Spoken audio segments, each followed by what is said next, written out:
રાનેરની પવિત્ર ધરતી ઉપર સ્ટેજ પર બિરાજમાન પરમ વંદન્ય સંત શ્રી નાથપુરી બાપુ તેમજ વધારેલા સર્વ સમાજના આગેવાન, આજુબાજુથી વધારેલા તમામ સમાજના વડીલો, આગેવાનો, વરાઈવાન દોસ્તો, માતાઓ અને બહેનો સૌને નવગણતી ઠાકોરને જય દ્વારકાધીશ. રાનેર ગામની અંદર ખૂબ સરસ કાર્ય થઈ રહ્યું છે. હમણે મેલાજીએ કીધું કે ભાઈ નવગણજીને કોળિયા ફાર બોલવાનું હશે. તો કોળિયા ફાર બોલવાનું કારણ એક જ છે કે મેલાજી જેનો ઇતિહાસ સાક્ષી છે, જેના પુરાણ બોલે છે, જેની કિતાબમાં લખેલું છે કે સમગ્ર ભારત વંશની અંદર દીકરી, ગાય, ગૌચર અને ગરીબ જો ચારનું રક્ષણ કર્યું હોય તો ક્ષત્રિય સમાજે કર્યું છે. અને એ શબ્દને સાર્થક કરવા માટે ફરીવાર રાનેર ગામના દાનવીર દાતાશ્રી કનુભા જાદવે જે ભગીરથ કાર્ય આદર્યું છે, એ કાર્યની અંદર સમસ્ત ક્ષત્રિય સમાજ તન મન ધનથી જોડાઈ અને આ અભિયાનને સફળ કરો એ વિનંતી કરું છું. સાથે સાથે મારું સૂચન છે કે સર્વ સમાજની દીકરીઓ એક જ મોડવે લગ્ન કરવાની છે. તેની સાથે મેલાજી તમને અને કનુભાને વિનંતી કરું છું કે સમગ્ર ગુજરાતનો જે ક્ષત્રિયોની વ્યાખ્યામાં આવતા હોય એ તમામને આ રાનેર ગામ એક કરીને ગુજરાતને એક નવી રાહ ચીધે તો દેશની દુનિયામાં તમારા ડંકા વાગશે. ક્ષત્રિય સમાજની આગેવાની, ક્ષત્રિય સમાજનું કાર્ય દરેક સમાજને ગમે છે. આ સમાજે પૃથ્વી ઉપર કોઈ પણ સમાજનું અહિત કરેલું નથી. ગાય માતાનું રક્ષણ કર્યું છે, દીકરીનું રક્ષણ કર્યું છે, ગૌચરનું રક્ષણ કર્યું છે અને પોતાનું હજારો વીઘા જમીન ગૌચર માટે ભેટ આપેલી છે. આ સમાજે આપેલી છે. એના ઇતિહાસને ગુજરાતમાં ફરીવાર દોહરાવવા માટે સર્વ સમાજનો સાથ લઈ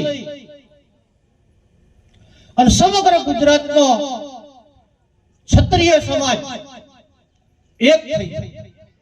અને આ ક્ષત્રિય સમાજ જો ગુજરાતમાં એક થઈ જાય તો મારા અંદાજ પ્રમાણે ગુજરાતમાં 6.5 કરોડ પ્રજા છે, 3 કરોડ ક્ષત્રિય સમાજની પ્રજા છે. કેટલી? 3 કરોડ. 3 કરોડ પ્રજા હોવા છતાં વર્તમાન સમયની અંદર આપણો માન, મોભો, મર્યાદા જે સચવાતી નથી તેનું મુખ્ય કારણ એકતા નથી. આપણી એકતા કોઈને નડવા માટે નહીં કરવી, આપણી એકતા કોઈનું ખરાબ કરવા માટે નહીં કરવી, આપણી એકતા સર્વ સમાજનું રક્ષણ કરવા માટે ક્ષત્રિય સમાજને એક થવાની જરૂર છે ગુજરાતમાં.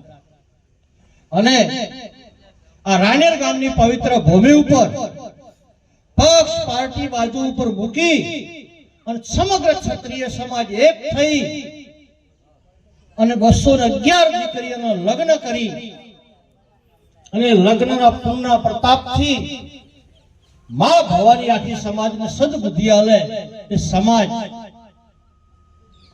વ્યસન મુક્ત થાય, શિક્ષણમાં આગળ આવે, ધંધામાં આગળ આવે અને સમાજ એકતા. ઇતિહાસની અંદર ભાથીજી મહારાજનું નામ આવે કે ભાઈ ગાય માતામાં તો સહી.